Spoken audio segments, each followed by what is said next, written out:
Verbs are a very exciting, important part of speech. They're all about action.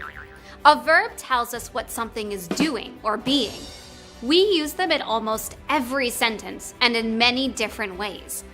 Did you know that there are actually several types of verbs that all function a little bit differently? We're going to learn about two of these types of verbs, regular verbs and irregular verbs. Today, we're going to find out about how they're different, how we form them, and how we use them. What are regular verbs? Let's start with the most important part of understanding how to use verbs, the difference between regular and irregular verbs. How do we know which verbs are regular and which are irregular? It's all about tenses. A verb tense tells us when the action a verb expresses happened, and there are three of them: past tense, present tense, and future tense. We are going to focus on the past tense because that's what helps us to classify verbs. There's a simple rule we can learn for identifying regular verbs. Verbs that have an ed at the end in their past tense form are regular verbs. For example, the verb roll is regular because its past tense form is rolled. The kids roll down the hill, and the kids rolled down the hill. Regular verbs are pretty simple, but there are a few rules for forming and using them. Let's start with regular verbs that end in E. To put these verbs in their past tense form, all we need to do is add D. For example, free becomes freed, and save becomes saved. Check out this example. Allison and her mom bake cookies together. If we want to make it past tense, we change the form of the verb bake, and the sentence becomes Allison and her mom baked cookies together. Next, let's look at regular verbs that end in a consonant and a Y. To make these past tense, we drop the Y and add IED. Using this rule, the verb marry becomes married. And check out how we use the verb hurry. The men hurry down the street. In its past tense form, the sentence becomes the men hurried down the street. But regular verbs that end in a vowel and a Y, like annoy and play, are a little different. Instead of dropping the Y, we keep it and add ED. So, in the past tense, the verb annoy would become annoyed, and play would become played. So, my friends play frisbee in the park becomes my friends played frisbee in the park. Now let's do regular verbs that end in a single consonant, like stop and drip. These are a little bit tricky because some double the consonant before the ed in their past tense forms and some don't. But don't worry, there's a rule to help us out. If the vowel before the consonant at the end of the word is stressed, we double the consonant. And if the vowel before the consonant at the end of the word isn't stressed, we don't double the consonant. But what does it mean to stress a vowel? When a vowel is stressed, that means the sound is emphasized in the word. Take a look at the word present. When we stress the first E in the word, it's pronounced present. But when we stress the second E in the word, it's pronounced present. Hear the difference? Now let's apply what we just learned to our regular verb rules. Remember that if the vowel before the consonant at the end of the word is stressed, we double the consonant. I'll show you what I mean. The past tense form of the verb sip is sipped. The verb ends in a consonant, P, and it has one vowel, I. So the vowel is stressed. That means that to make the verb past tense, we double the P and add ED. Let's look at another example, the verb prefer. Try saying it out loud. You can hear that the second E is stressed, which is the E right before the consonant R at the end of the word. That means that to make it past tense, we double the R and add ed. Check out how it works in a sentence.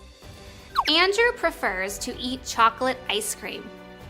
In past tense, we change the form of the verb, and the sentence becomes, Andrew preferred to eat chocolate ice cream. Now remember that if the vowel before the consonant at the end of a verb isn't stressed, we don't double the consonant before adding ed. Take a look at the word open. If you say it out loud, you can hear that the O is stressed, not the E, the vowel before the consonant N at the end. That means that when we make the verb past tense, we don't double the consonant. We just add ed. Open becomes opened. Let's do another. In the verb remember, the E before the consonant R at the end of the word is not stressed. So that means that we don't double the R in its past tense form. Instead, we just add ed. I remember the answer to the question becomes I remembered the answer to the question in past tense. Other than these special rules, all we have to do to make regular verbs past tense is add ed. Now that we know all about these verbs, let's review what we've learned. Question 1. What do past tense regular verbs end in? A. ing. B. es. C. ed. D. d. If you said C, past tense regular verbs end in ed, you got it right. Great job. Question 2. What is the past tense version of the word stop? A. stopped. B. stopped. C. stoppied. D. stopd. The correct answer is B. The past tense version of the word stop is stopped. stopped. Question 3. What is the past tense version of the word worry? A. worried. B. worred. C. worryd. D. woried. If you said A, the past tense version of the word worry is worried, worried, you are correct. What are irregular verbs? Now that we know all about regular verbs, let's move on to irregular verbs. Just like regular verbs, we identify irregular verbs by looking at their past tense form, which is very different from the past tense form of regular verbs. While past tense regular verbs end in ed, past tense irregular verbs do not. They are formed in all sorts of different ways. Let's check it out. Look at the word sleep. Using our regular verb rules, the past tense form of this verb would be sleeped. But that doesn't sound quite right because sleep is an irregular verb.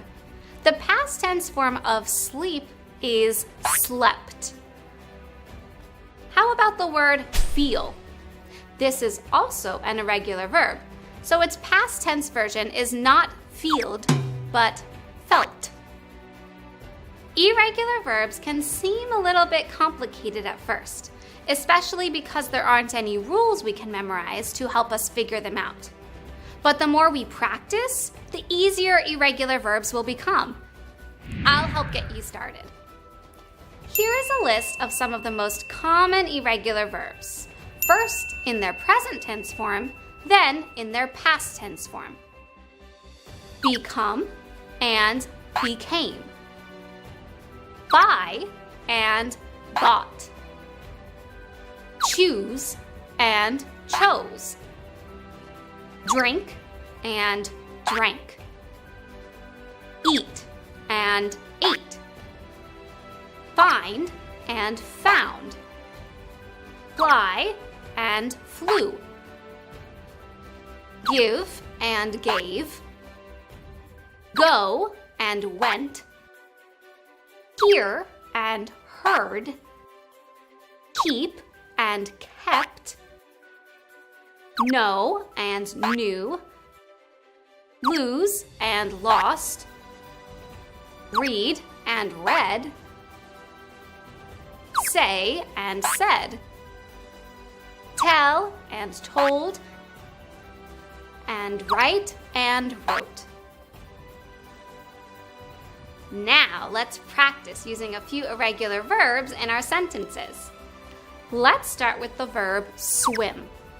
The family swims at the beach. In past tense, we change the form of the irregular verb, and the sentence becomes, the family swam at the beach. Let's do another. He pays the girl a quarter for a cup of lemonade. In past tense, we change the form of the irregular verb, and the sentence becomes, he paid the girl a quarter for a cup of lemonade. Now that we've learned and practiced irregular verb forms, let's review. Question 1. What is the past tense form of the irregular verb break? A. Braked. B. Broken. C. Broke. D. Broked. The correct answer is C. The past tense form of the irregular verb break is broke. Question 2. What is the past tense form of the irregular verb ride? A. Rode. B. Rided. C. Ridden. D. Ridded. If you said A, the past tense form of the irregular verb ride is rode, you got it right. Great work. Let's do one more. Question 3. What is the correct past tense form of the sentence, he writes his friend a letter? A. He wrote his friend a letter. B. He righted his friend a letter. C. He wrote his friend a letter. D. He written his friend a letter. If you said C, the correct past tense form of the sentence, he writes his friend a letter, is he wrote his friend a letter, you are correct. Review of forming and using verbs. You've learned all the basic rules for forming and using both regular and irregular verbs. Awesome job! Let's review to make sure you've really got them down. Do you remember the difference between regular verbs and irregular verbs? Regular verbs end in ed in their past tense form, but irregular verbs do not.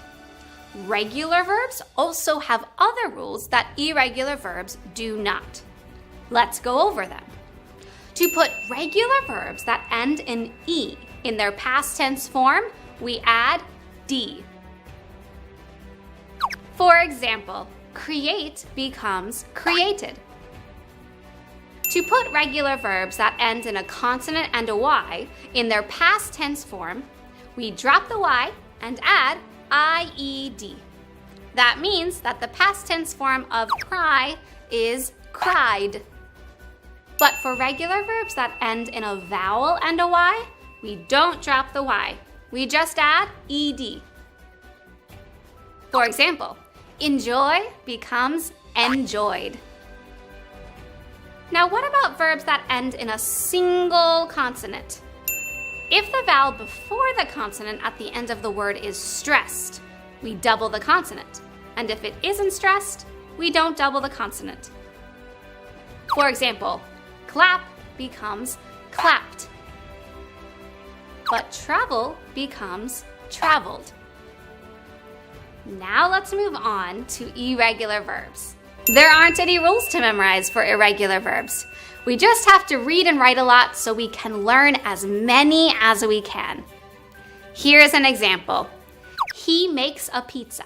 In past tense becomes he made a pizza instead of he maked a pizza. Let's look at another one. The girl runs faster than her brother. In past tense, the sentence becomes, the girl ran faster than her brother. That's everything you need to know about regular and irregular verbs. Now that you've learned all about how they work, you can use your knowledge to identify them when you read them and to help you with your writing.